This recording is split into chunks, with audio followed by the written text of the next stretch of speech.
Ready. आज state government से क्या मैसेज लेके आए हैं? देखिए, सबसे बड़ी बात है कि विमल दास से मेरा बहुत ही अच्छा करीबी रिलेशन है। मेरा विधानसभा का समय पूरा मेरा विधानसभा इलाका में काफ़ी दिनों से मेरा प्रचार किया, तो उनसे मेरा एक आलादा रिलेशन है। तो मुझे सुना यहाँ पर कि अमरोन अनशन में आज बैठा हुआ है, तो मेरा भी कुछ जिम्मेदार बनता है कि जो मेरे लिए आज उस समय विधानसभा के समय रात दिन एक करके मेरे लिए वो काम किया, और आज अनशन के में बैठा हुआ है। तो मैं चाहता हूँ कि आज हमारे विमल गुरुंग जी आज गोरखा जनजाति के लिए ये सबसे बड़ा जनप्रिय नेता है, और गोरखाओं के लिए ऐसा एक जनप्रतिनिधि, ये सबसे बड़ी बात है कि आज पहाड़ में आज विमल गुरुंग जैसा नेता भी यहाँ पर है। तो आज हमें चाहिए कि आज को उनका स्वास्थ्य के ऊपर में ध्यान करते हुए कि आप लोग जानते होंगे उनका जो भी दावी है, हमारे गोरखाओं का जो भी समस्या है, ये समस्या को मिटाने के लिए तो बातचीत के दौरान ही मिटती है। लेकिन आप लोग जानते होंगे कि अभी फिलहाल वर्तमान यहाँ पर वोट डिक्लेयर हो गया है, और वोट डिक्लेयर होने के बाद में MSCC लागू हो जाने के कारण से कोई भी बातचीत आगे नहीं बढ़ती है, जिनका कारण ये जो बातचीत यहीं पर बंद है। तो ऐसे परिस्थिति में अगर अनशन रहे और बात भी अगर आगे ना बढ़े, तो मुझे लगता है शायद ये अच्छा नहीं होगा। इसीलिए मैं विमल दास से मेरा अनुरोध है, अपील है कि सबसे पहले तो दादा को भी चाहिए कि ज़िंदगी में हमारे गोरखा जाति के लिए बहुत सारा काम करने के लिए भी बहुत ज़रूरी है, और जैसे दादा के भी दरकार है। तो हम लोग चाहते हैं कम से कम अनशन तोड़े, और ये वोट समाप्त होने के बाद में यहाँ का जो भी खबर है मैं जहाँ पहुँचाना है वहाँ पर पहुँचाऊँगा।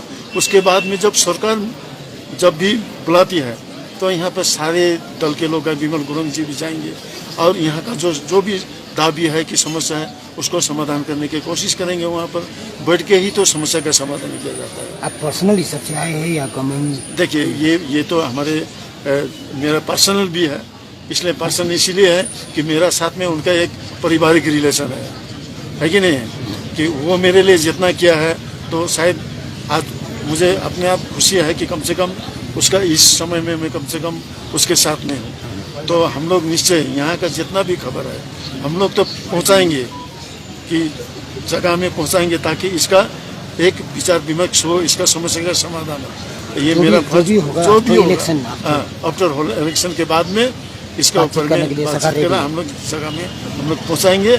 इसके लिए तो मैं यहाँ पर आया हूँ। तो इसीलिए मैं विमल दास से मैं ये मेरा अपील है, अनुरोध है, अपना छोटा भाई समझ के, अभी हमारे समाज में हमारे गोरखाओं के समाज में उनको बहुत ज़रूरी है, और उसका अच्छा होने भी दरकार है, रहना भी ज़रूरी है। और ये MCC लागू होने के कारण से बात भी नहीं बढ़ रही है, इसीलिए मैं अनुरोध करता हूँ कि ये अनशन छुटाए। और आने वाला दिन गुरुंग जी ने क्या बोला? गुरुंग जी की बातचीत हो रही है हमारे, तो निश्चय मैं उम्मीद करता हूँ कि आज गोरखाओं के हित के लिए जब काम करना है, अभी तो MCC लागू होने के कारण बात भी नहीं बढ़ रही है ना। गवर्नमेंट का तो जो कुछ कानून है, ये कानून के तहत से हम लोग ये बात को आगे भी नहीं बढ़ा पा रहे हैं। तो इसीलिए मेरा यही ऊपर रहेगा कि बातचीत चलते रहेगी, लेकिन अनशन टूटे और इलेक्शन के बाद में इसका जो भी समस्या हो इसको समाधान करने के लिए बहुत सारे और भी दल के लोग भी हैं, हमारे विमल गुरुंग जी में, सब मिलके ये समस्या का समाधान करेंगे। इसमें कोई बड़ी बात नहीं है। तो आफ्टर इलेक्शन बातचीत जरूर शुरू होगा। इसका आफ्टर इलेक्शन के बाद में हम लोग मैं जब यहाँ पर आया हूँ, मैं जगह में जाके बात को पहुँचाऊँगा। सर विमल जी ने तो कहा था वो पहले ही अनशन बैठने के जो उन्होंने कहा था बहुत पहले ही कह चुका था, लेकिन सरकार की ओर से ये इसको सुनते हुए भी क्यों इसको कोई पदक्षेप नहीं लिया गया सरकार की ओर से? देखिए, ये तो मेरा जानकारी में नहीं है जो कि विमल गुरुंग जी से उनका डायरेक्ट सरकार से क्या बातचीत हुई है, क्या बातचीत नहीं हुई है, ये मेरा नॉलेज में नहीं है, इसीलिए मैं इसके ऊपर मैं कुछ कहना नहीं चाहूँगा। अगर कुछ बातचीत हुई है तो दादा ही बोलेंगे। तो इलेक्शन के आगे कोई उम्मीद नहीं? इलेक्शन डिक्लेयर होने के बाद में तो आप जानते होंगे कि एमसीसी लागू करने के बाद में इसकी पहल नहीं हो सकती। राज्य सरकार की ओर से कोई वार्ता का कोई संभावना नहीं है? संभावना नहीं, इसको तो पहल ही नहीं सकते एमसीसी लागू करने के बाद में। ठीक है, ये तो नहीं, अगर इलेक्शन अगर डिक्लेयर नहीं होती तो निश्चय इसके लिए बातचीत होता, इसके लिए पहल होता, इसको समस्या का समाधान करने के लिए बैठक भी होती।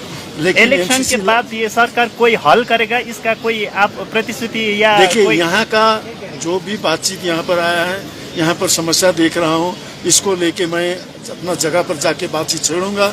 उसके बाद में सरकार ठीक करेगी कि किस प्रकार से इस समस्या को समाधान करेंगे, क्या करेंगे, वो तो बात की बात है।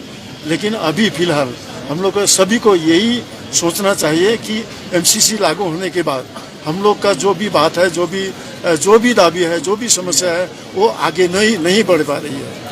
तो इसीलिए हम सबको ये भी सोचना चाहिए और उसको हेल्थ के ऊपर में ध्यान देते हुए भी कम से कम हमको, मुझे लगता है, ये अनशन उठा देना चाहिए।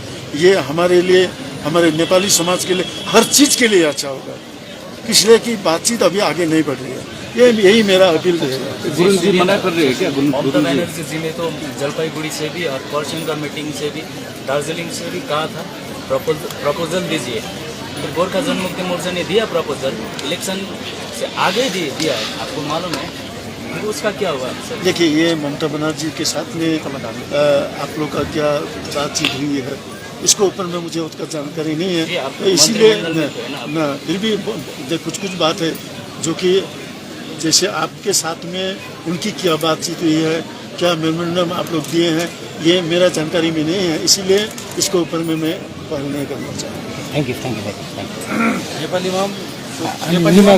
नेपालीमा भन्नु रोशन दा तपाईँहरूबाट पनि बोलिदिनुहोस् न एकजना के भयो भनेर। मिटिङ बसेको छ तपाईँहरू, त्यति खालि भनिदिनुहोस् न के डिसिजन लियो तपाईँहरूले, के भनिदिनु न। आउनु न, बस्नु न।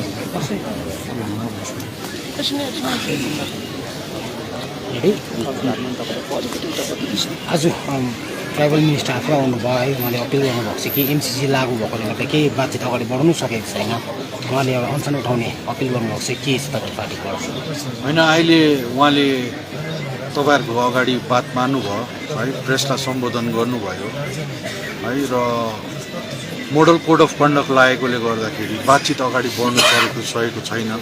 तर उहाँले भन्नुहुँदैछ जस्तो मोडल कोड अफ कन्डक्ट सकिन्छ त्यस्तै सरकारले बातचितमा बोलाउँछ भनेर उहाँले भन्नुहुँदैछ है। र गोर्खा जनमुक्ति मोर्चाको अध्यक्षलाई है हामी केन्द्र समितिकोबाट आह्वान गर्छौँ कि उहाँले आफ्नो स्वास्थ्यलाई हेरेर, जातिको लार्जर इन्ट्रेस्टलाई हेरेर, आउने हाम्रो मुद्दालाई हेरेर, भावी पिँढीलाई हेरेर है उहाँले अनसन उठाइदिएको राम्रो हुनेछ भन्ने हामी सोच राखेको छौँ र अध्यक्षसँग बातचित चलिरहेको छ। उहाँ मान्नु भएको छैन। उहाँको भनाइ चाहिँ के छ अहिले चाहिँ? उहाँको भनाइ चाहिँ अब त्यही छ, सरकारले समस्याको समाधान गर्नुपर्छ भन्ने उहाँको भनाइ छ। तर अहिले टेक्निकली हेर्दा त अब एमसीसी लागू भएकोले के त्यही एमसीसी लागू भएकोले गर्दा मन्त्रीजीले भन्नुभयो कि अहिले अब मोडल कोड अफ कन्डक्ट लागेको छ है, र इलेक्सन सकिएपछि सरकारले बातचित बोलाउँछ भनेर उहाँले भन्नुहुँदैछ है, र हामी बातचित गर्दैछौँ। के हुन्छ तपाईँहरू पर्खेर बस्नु।